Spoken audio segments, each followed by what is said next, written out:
Kumusta sa lahat? Maligayang pagdating sa aking channel. Narito ako na may magandang video. Nag-iwan ng marka noong gabi ang pagpapalitan ng mga tingin sa pagitan ng Tuba Buyak Ustan at Engin Ecurec. Ang aktres na si Tuba Buyak Ustan ay nagsimula kamakailan na magkaroon ng isang pag-iibigan sa kanyang kasamahan na si Engin Ecurec. Nakita ang sikat na mag-asawa sa isang award ceremony noong nakaraang gabi. Si Tuba Buyak Ustan at Engin Ecurec ay nag-iwan ng kanilang marka sa gabi sa kanilang mapagmahal na hitsura. Isang araw na puno ng mga sikat na artista at ang mga komento na ginawa nila sa isa't isa sa pamamagitan ng media ay nagpatibay sa mga paratang matapos ang insidente na tumama sa agenda ng magazine na parang bomba. Ang sikat na aktor ay unang tinanong tungkol sa kanyang bagong pag-ibig sa pamamagitan ng Doguba.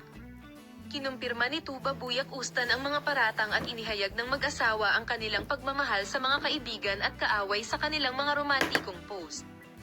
Ang duo, na lubos na nagustuhan ng kanilang mga tagahanga, ay nakitang magkasama sa isang award ceremony noong isang araw. Si Tuba Buyak Ustan at Ins ay nag-iwan ng kanilang marka sa gabi sa kanilang mapagmahal na hitsura. Si Tuba Buyak Ustan, nagwagi ng Digital Platform of the Year Award, ay muling nagpahayag ng kanyang pagmamahal sa kanyang kasintahan, na tinawag si Engin na sorpresa sa buhay ngayong taon.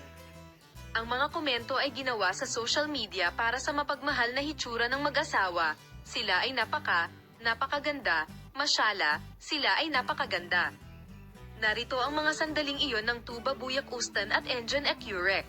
Ipapakita namin sa iyo ang mga bagong pag-unlad sa paksa. Palem, makita ka sa mga bagong video.